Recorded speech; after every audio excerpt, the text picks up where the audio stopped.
Good afternoon. My name is Sean Layton. I am the Global Vice President of Food Safety, Quality, and Regulatory Affairs for Cargill. And for those of you who don't know what Cargill is, who Cargill is, have never heard of Cargill, besides seeing our logo on the screen up here from time to time, I'll give you a little bit of information on our company before my introduction of Ellie Krieger. We represent food production in over 75 countries around the world, 1,500 production sites, everything from beef, chicken, turkey, to some food ingredients that are used in some of the world's most recognized and beloved food brands. It truly is a remarkable place to be leading food safety and regulatory affairs at this moment. Personally, I lead a team of over 5,000 food safety, quality, and regulatory professionals who are committed, actually, a better word is probably obsessed with altering the trajectory of food safety into the future. And we believe, not just my team of 5,000 associates, but also at Cargill, my leadership, believes that the future belongs to those who are willing and able and passionate about partnering. And so therefore, our commitment here to the partnership comes to light. Moving on to the introduction of our keynote speaker here this afternoon, I am pumped to introduce to all of you Ellie Krieger. Ellie is a born food lover and registered dietitian nutritionist who believes delicious and healthy can and should be used in the same sentence. Ellie is the host and executive producer of the public television cooking series Ellie's Real Good Food. She's well known as the host of Food Network's hit show Healthy Appetite. Ellie is the leading go-to nutritionist in the media today, helping people find the sweet spot where delicious and healthy meet. Ellie is the author of, award-winning author of 5 cookbooks. She's a registered dietitian who earned her Bachelor's of Science in Clinical Nutrition from Cornell. I've heard of that school, not bad. And her Master's in Nutrition Education from Teachers College, Columbia University. She knows First Lady Michelle Obama. I've heard of her, not bad. As she was the forefront of Michelle's Let's Move campaign from the beginning, when Mrs. Obama's team invited Ellie to head up a nutrition education initiative at the Healthy Kids Fair on the White House lawn.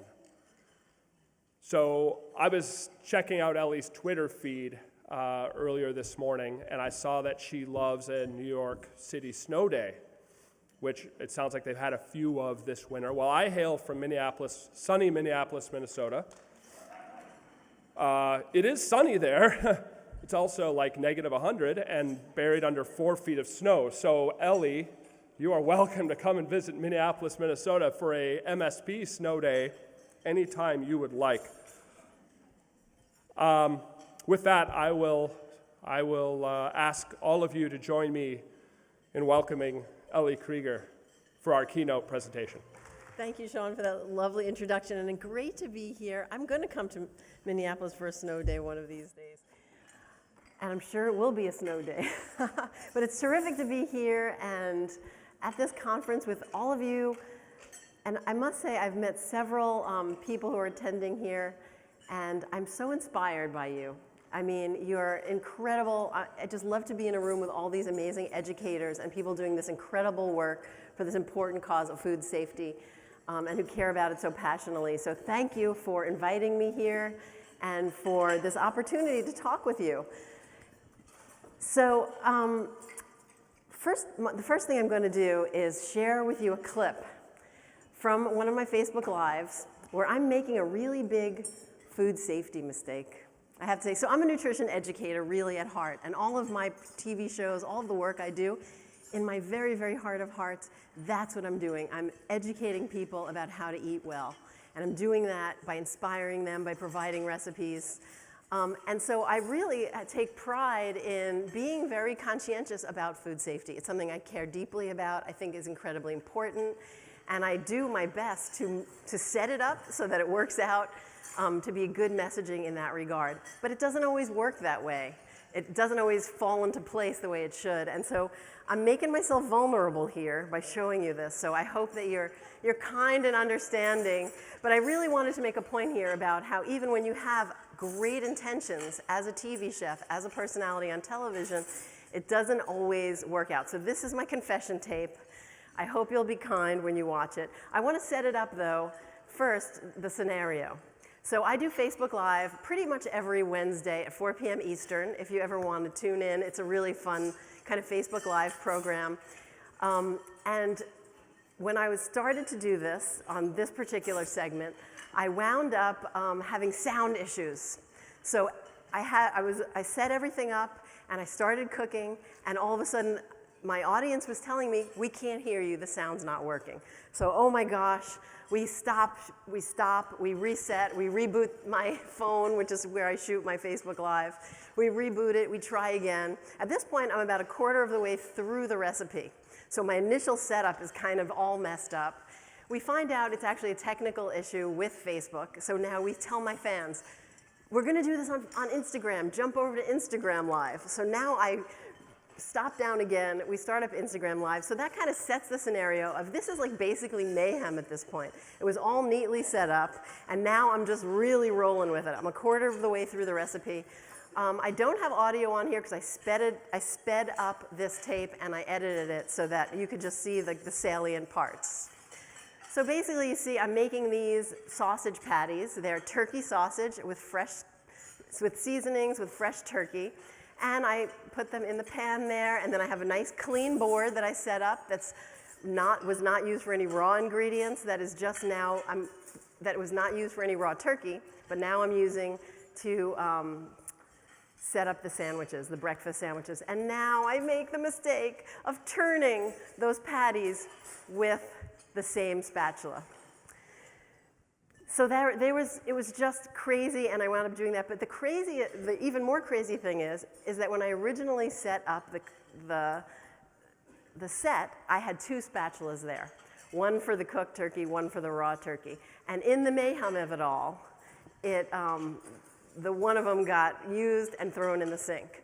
So I'm saying this as an example because it's really hard to have so many balls in the air, to be talking and answering questions and being, aware of the sound and aware of the lighting and aware of the cooking process. So, and it's not to make an excuse at all for me, but it was a mistake and I own it. But to show you that it's easy to make a mistake, but for me, I hope that it's really a rarity, that this is more of something that's happening once in a blue moon because of circumstances like this, as opposed to something that's happening usually. But unfortunately, what we've found, what we know from the research, is that chefs on TV, it's more the norm than not that food safety errors are rampant. Okay, so this one particular study looked at 100 episodes of different cooking shows from 24 different chefs preparing meat dishes.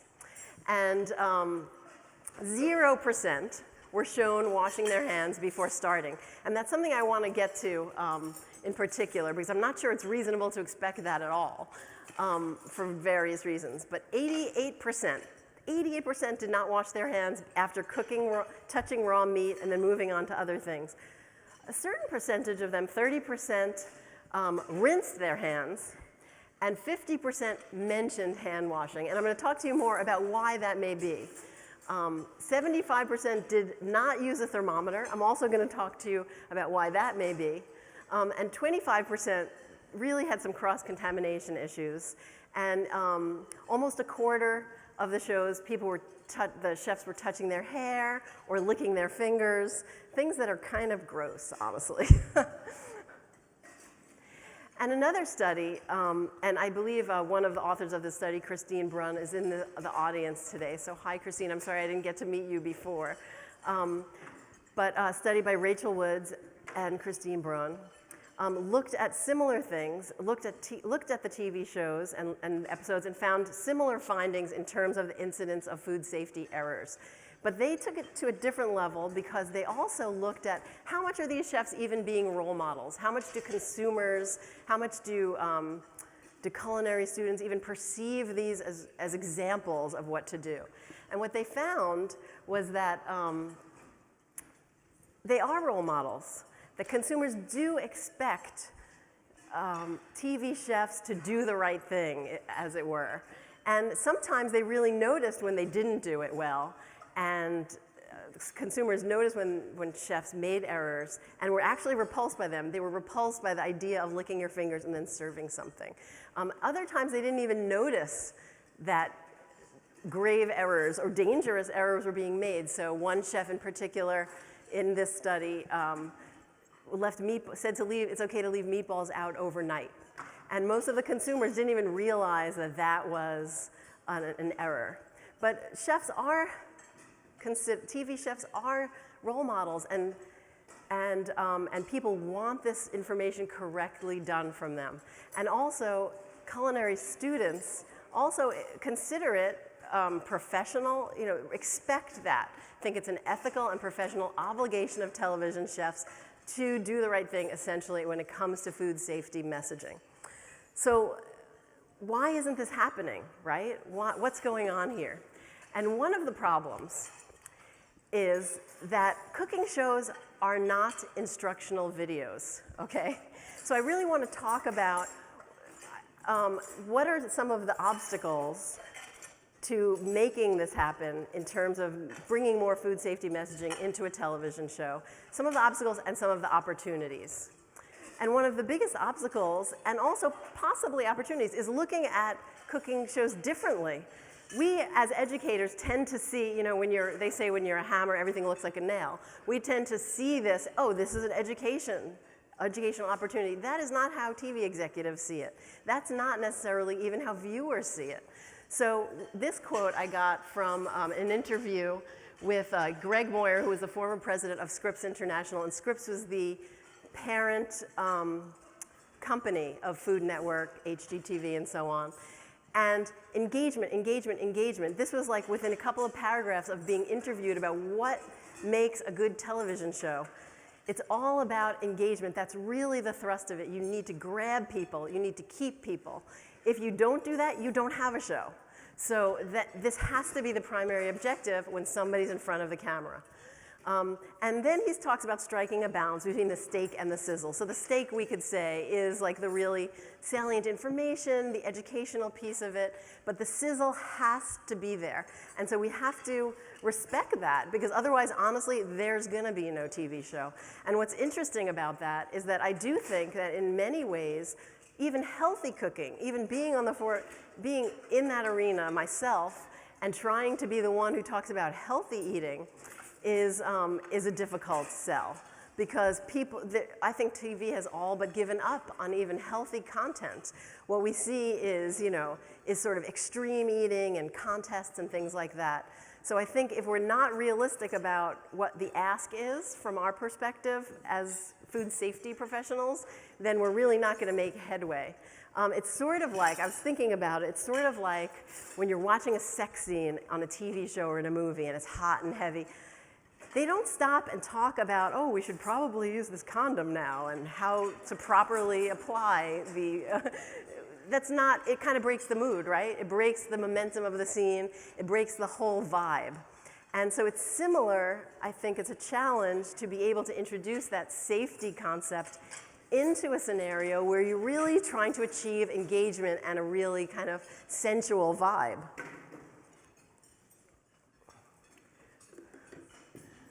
So with that, I wanted to talk with you about challenges a little further about specific challenges in demonstrating food safety on video. But first, I'm going to wash my hands, so excuse me, because my sink is back here. So I'm going to wash my hands. My sink's back here, and I'm going to wash my hands for 20 seconds because that's how long you need to do it. And I'm soaping up. And now I'm going to grab, I don't even know if 20 seconds are gone by, probably not, but I won't torture you. Okay, so that's why we don't, that's basically like an intermission, right? You can't start a show with an intermission. You lost all the viewers already. They turned the channel. Even honestly, when I was doing the Food Network show, I was told by the producers, you need to start cooking immediately. Like, you can't even take the time to explain what you're doing before you start cooking, because people will churn the channel. So I honestly think that I'm not the least bit surprised that 0% of the cooking shows wash their hands before. And I think we should just stop measuring that because it's not gonna happen. It doesn't make sense from a storytelling perspective. It doesn't make sense from a flow perspective. So keeping the flow is essentially keeping the engagement, right? So if you're not gonna start off your show like that, it doesn't make any sense from a storytelling perspective. Also, from a storytelling perspective, a lot of times when you come to a chef in a demonstration, they're in the middle of it already. And that's really an engaging point. Already maybe some onions are sizzling in the pan. You might have things chopped. You have food already washed, maybe some vegetables or some lettuce in a food spinner, in a salad spinner. So you need to understand that we're already in the process and that there's a certain amount that's assumed has been done already. So that's why, in explaining why shows don't start off with hand washing. In terms of washing hands, sorry, there's a shelf here. I don't want to miss it. That would be bad. Then the other aspect, let's see, I'm trying to think if there's one more thing I wanted to say about the flow. So I think we can keep the flow of the show if we do hand washing during the show when, like let's say you're using some raw turkey or raw meat and then you go to rinse your hands, or do it kind of quickly. I think that that's possible. And that's why I think we saw 30% of the chefs were just rinsing their hands, because it doesn't have to be, it's not literal. A TV show, cooking show is not, like I said, an educational video. It's not necessarily literal. So I think it's okay and helpful to even say it's best to wash your hands, or verbally say that, which 50% did, or 30% just showed a rinse, which kind of implied hand washing. So I get that. Communicating real life relatability. So this is where all that like finger licking comes in. I mean, there's this sense that the chef wants to be just like you. There's a relatability, a connectability there. And you want to be able to connect with your viewers. And sometimes some behaviors are not that like, take away from that folksy, down home, real feeling, okay? And I'll give you an example. My producers once asked me, okay, why don't you stick your finger in the bowl of chocolate and lick your finger and taste it like that? And I was like, no way, I am not doing that. And they really pushed back. They're like, oh, but it looks so real and natural and it's engaging that way. And I pushed back and I didn't do it, but I was totally the stick in the mud to not do it. And I stood by that, and I'm glad I did, but I recognize that you are sacrificing in some way that sense of like, connection with people. I'm not sure why. I mean, I guess it's just when you get your hands dirty, you get your hands in there, it seems more appealing in some way. I think it's the double dipping bit. And maybe it would have been fine to do that if I had clean hands, as long as I'm not double dipping, but I opted not to. But it is a pressure that you feel as an on-camera personality to be that and to breach those things. Then there's also logistics.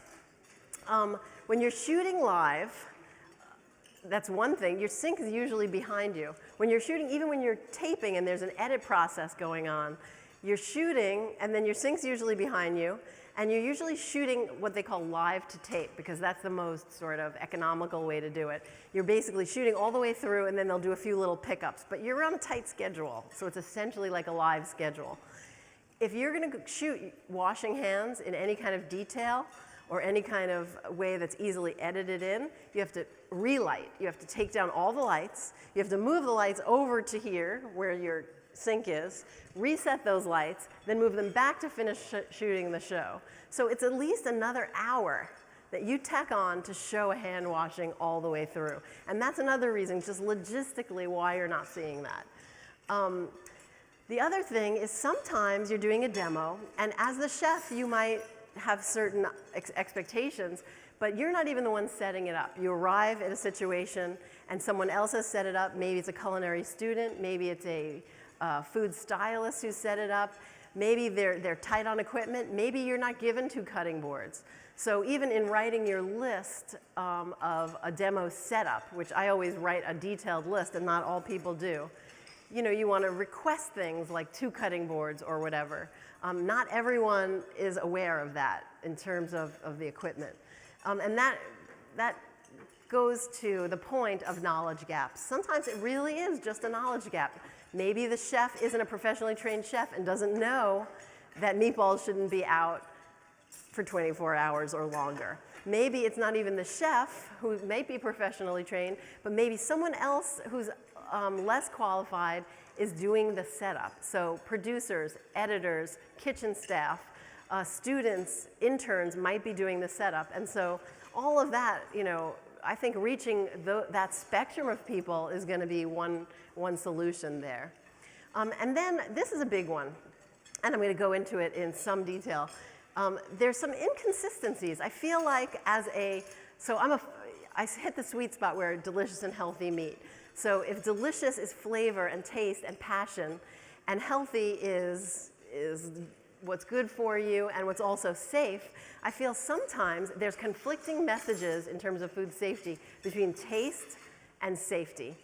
And I'm going to show you examples. There's, of course, what the food safety, in terms of temperature and doneness, what the food safety recommendations are. But then there's all of these chefs and culinary experts, frankly, who say something different. So even if you're out there and you say, okay, cook this to this temperature, and you're wanting to use the recommendations from the thermometer, you feel a little bit stuck, because to say the USDA temperatures, sometimes you feel like you're giving up chef-approved taste cues. And I'll show you what I mean. So first of all, here's the master, right? Julia Child. So I found this clip of her cooking a roast turkey. And I mean, she's the queen. So you listen to Julia, right? So here goes. Let's see if we can hear her. And this is when the legs feel tender when pressed, when they move in their sockets. That you can't tell on a spit. But also when you lift up the spit, and you have juices dripping down through here, and the last juices are clear, that is an absolute indication that it's done. So I'll interpret a little in case you couldn't hear, but she basically said, this is how you know it's done. You feel the leg, it should feel tender, and they should move in the sockets when you wiggle them. And if you lift up the spit, the juices run clear. And quote unquote, that means it's absolutely done. So that's Julia Child. And so then I looked at the USDA website, and they actually identify, further driving home this notion of being stuck kind of between a rock and a hard place in terms of flavor and safety. They actually identify doneness as being this subjective quality that reflects appearance and texture and optimum flavor. And when you're talking about sensual food that you want to be around, I mean, that's what I think about. And then they say, versus, this is what safety is. That's when food's heated enough for a long enough time that it is rid of harmful bacteria. So they're even making that distinction between essentially flavor and safety. And then I looked at some other sources. Okay, so Harold McGee on Food and Cooking, which is like the Bible of food chemistry. I pretty much think every chef I know agrees about that. And he says the best instruments for monitoring doneness of meat remain the eye and the finger. So again, back to that sensual aspect, that understanding the qualities of what that looks like, what that tastes like, what that feels like. And he says thermometers work well for roasts, but for smaller cuts, they're not as accurate, the home ones. And I actually have found that to be true myself. And then specifically says, and he outlines the correct USDA temperatures, but then in the text specifically says that poultry meat gets dry after 155 degrees. And so these are the messages that now I'm, as a chef and nutritionist, am somehow having to reconcile on television. The recommended, and then I've always been used Mark Bittman's book as a resource, How to Cook Everything. And he has an interesting approach. In the back of his book, he puts 2 charts. One chart is the USDA recommended temperatures, and the other is the traditional temperatures. And he explains the difference in his book and basically lets the cook choose. I think it's really interesting and maybe most informative and helpful what the Culinary Institute of America book says about it, their book, The Professional Chef. And I like this approach, and I think this is more of a solution-oriented approach because they give you the proper cooking temperatures, the USDA temperatures, but they say to rely on the temperature and the sensory properties.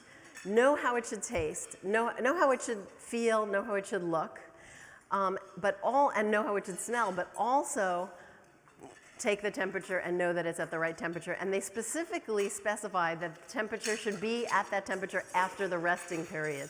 So you actually take it out of the oven a little bit before. So I personally think that that's the one that jibes with me the most, because the other day I was cooking some burgers at home and I use my thermometer always to cook my burgers, but my thermometer died. I had no battery left. So I had to use my other senses to know how to cook that burger, and luckily, they came out perfect. Well, what can I say? But I think that's a really important to be able to describe and have that knowledge of food from that visual and sensory perspective, as well as the temperature perspective. So in terms of some of the opportunities for impact, I would say considering these things. If you see something, say something, right? So you're watching television, you're watching online, you're watching cooking demo. If you see something wrong or something right, people pay attention to these emails. Producers are reading them. They're getting passed on to the talent. If you email, I did actually get an email about that Facebook Live, and I said, "You're absolutely right. I messed up. I was like, it was a really hectic moment for me." But I appreciated that somebody was paying attention, and it really stuck in my head that somebody was paying attention. I encourage you to be kind and constructive, because I think if you are ever out in front in the media, especially with social media, you're getting picked apart like carrion with birds picking at it, because people are like, "Oh, this looked bad. I hated the color of your shirt. Oh, you don't know how to use your knife. Oh, whatever. That's not how my mother makes meatballs." So you're constantly getting critiqued, and you have to be able to gloss over a lot of it.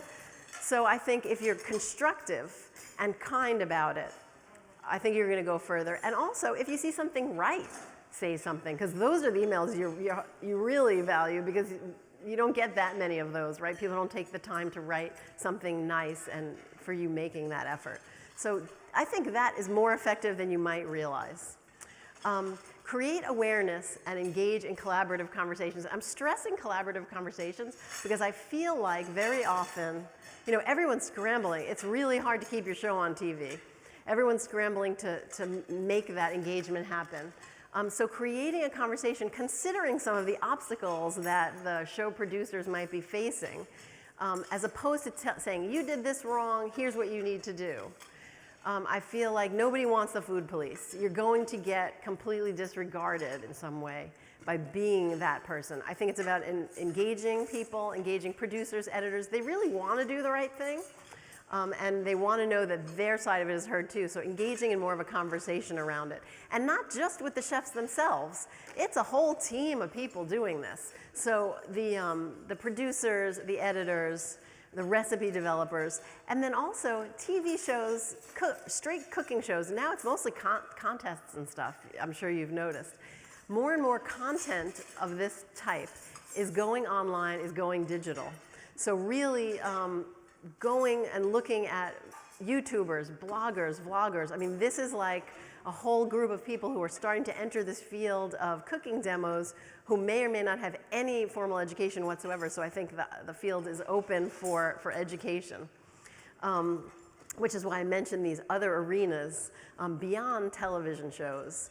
So YouTube, Tastemade, BuzzFeed, all these digital channels. Show up. I feel like there's an opportunity there to go to conferences like the International Association of Culinary Professionals Conference, for example, where you're going to meet the food writers, the bloggers, the up-and-coming chefs who might be doing demos on television, people like this. Maybe show up. Maybe the organizations like Fight Back or whatever can go to these things with some type of engagement of the audience, and not just handing out a flyer, but I don't know. Maybe there's a food thermometer giveaway or something, or I don't know. But creative ways of engaging these people in these places where they're convening. So the James Beard Foundation conferences.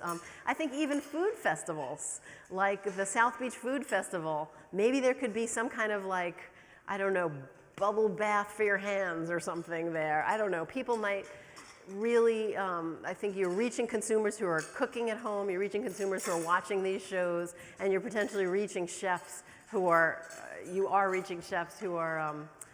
know, public-facing people.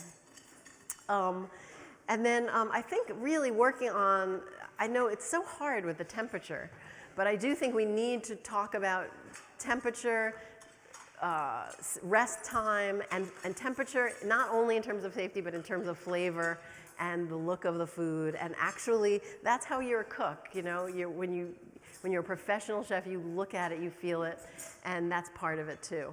And then the other part is focusing on written recipes. So keeping in mind that television is really just, you can't really communicate that much detailed information on a television show. Really, it's for inspiring people. It's for, in my view, as a nutrition educator, the TV piece of it, the video piece of it, is getting people psyched to make this. If they walk away with just that, I want to make this, they always go to the website for the recipe. And so that's why I think focusing on putting these instructions in the written recipe is where you're going to have even more of an impact, because that's what people are going to print out, and that's what people are going to actually be cooking from.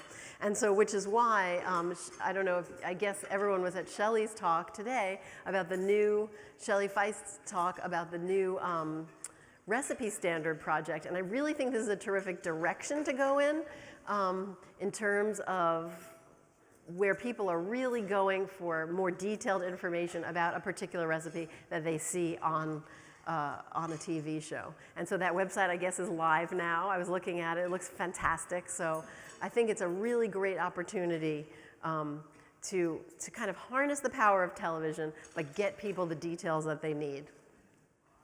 So that is all I have for you. This is how you can keep up with me on social media and so on.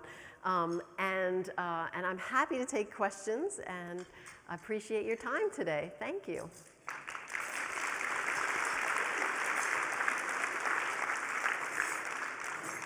Hi, Ellie. Hi. Loved your talk.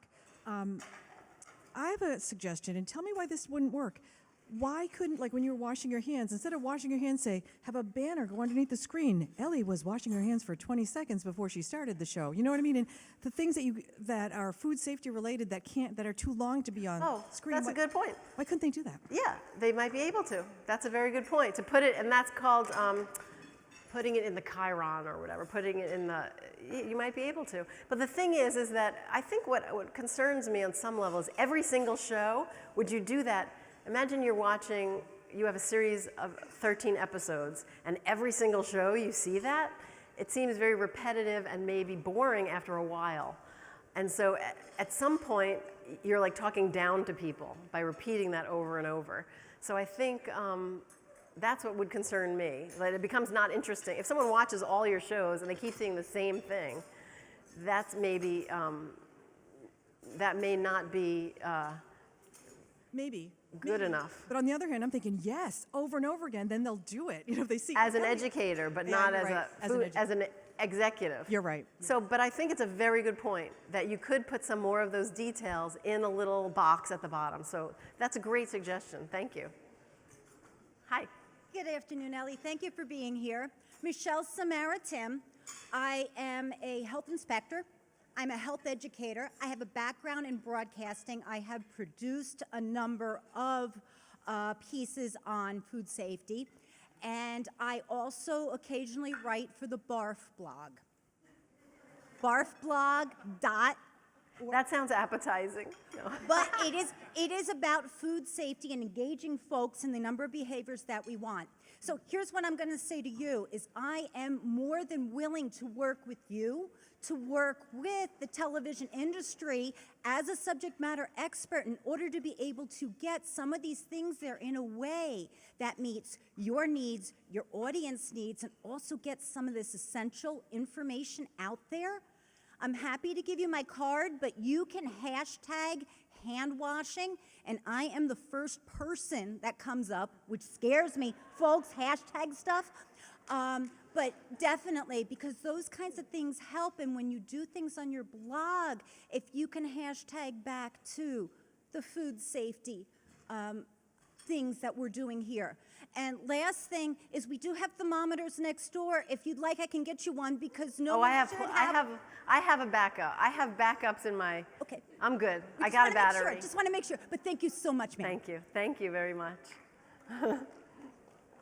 Hi, my name's Lester, and I love the idea of putting information in recipes. And I think that posting those online, you've got great space for it because you have almost an unlimited amount of scrolling space.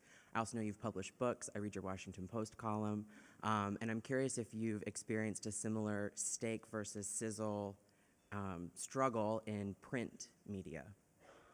Yeah, less so. And I don't have as much control over it. That's really the editors. They have a certain protocol for the newspaper of the way they format the recipes. And so I do think there's opportunity there for this new initiative. But I think, you want recipes that sizzle, but I don't think reading it in print takes away from the sizzle when people are going to the details. So I don't think it's as much of an issue at all. I think the issue I think that concerns me is that it's talking down to people. Because even though apparently there's research that, this horrifies me that I just found this out last night in our conversation at dinner, that people do not wash their hands before cooking. I mean, I can't believe it. I do believe it, but I can't believe it. But I think that my audience would be maybe insulted by if every recipe I wrote, wash your hands. I personally, if I read a recipe like that, I would say of course I'm gonna wash my hands.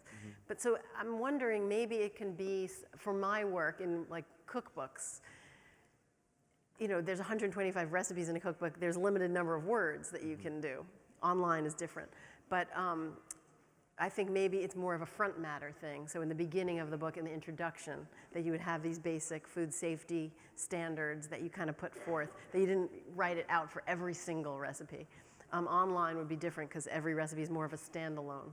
But yeah, I mean, I don't think the sizzle issue in terms of keeping things moving is the same because you can provide a lot of detail in a recipe. Thanks. Thanks. Thanks for your question. Hi. Hi, my name is Isabel Walls. I work for USDA. Thank you so much for being here. I think your suggestions have been very, very helpful. I watch Grey's Anatomy every week. Every week you see those doctors washing their hands for about 20 seconds before they go into surgery. They'll have a conversation, but they'll be washing their hands. You see it. But they're kissing each other's necks and stuff while they're doing it, aren't they? Or having a conversation about, while they're doing it, they're having a conversation about some drama, right? Right, but maybe you could do some introductions. Or maybe it could be in the opening credits, along with a little tag that was mentioned. Maybe, yeah. I mean, possibly. I think it's possible. I just think, again, it's like bringing condoms to the orgy. I just don't know if you're going to get invited back. Give it a try, you might. But you might, exactly. I mean, we're all here to do that, to make the effort, and I think it's possible. And maybe you have a point of washing your hands while engaging and talking about something might be a way to get more of that in there. So absolutely, it's possible. And that's a kind of collaboration with the creativity aspect that I think is important. Thank you. Thanks. Oh my, that's it? I was expecting all right. Any other questions, comments? Awesome. Well, I hope you had a wonderful lunch, and thank you for being here, and enjoy the rest of the conference. Hello, everybody.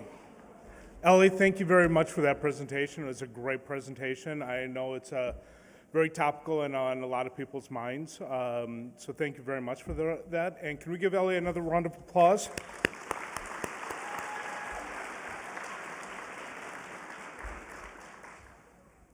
Hello, everybody. My name is William Weisholt. I'm the Director of Food Safety and Industry Relations for the National Restaurant Association.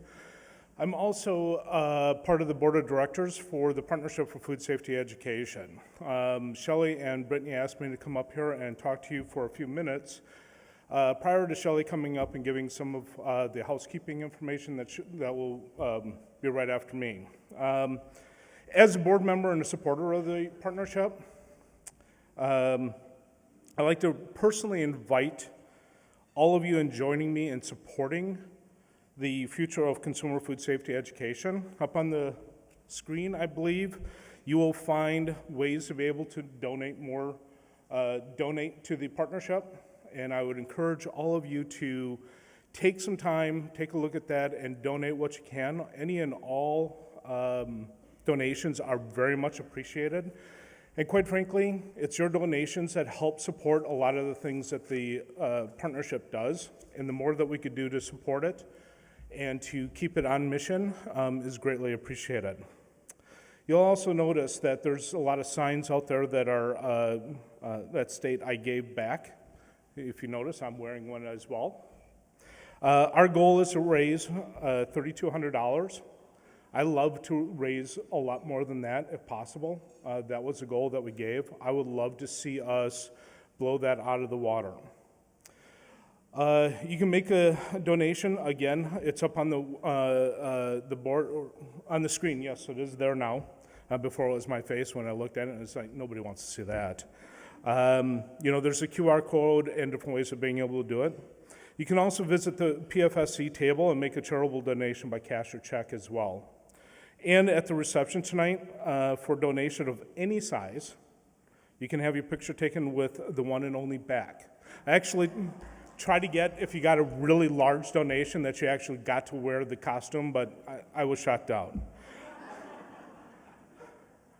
I still think it's a great idea. So there's the picture back that you can get your picture with, taken with any donation. I thank you very much for attending and for being here and for your support of the partnership, and I look forward to seeing the numbers go way up with your donations. Thank you.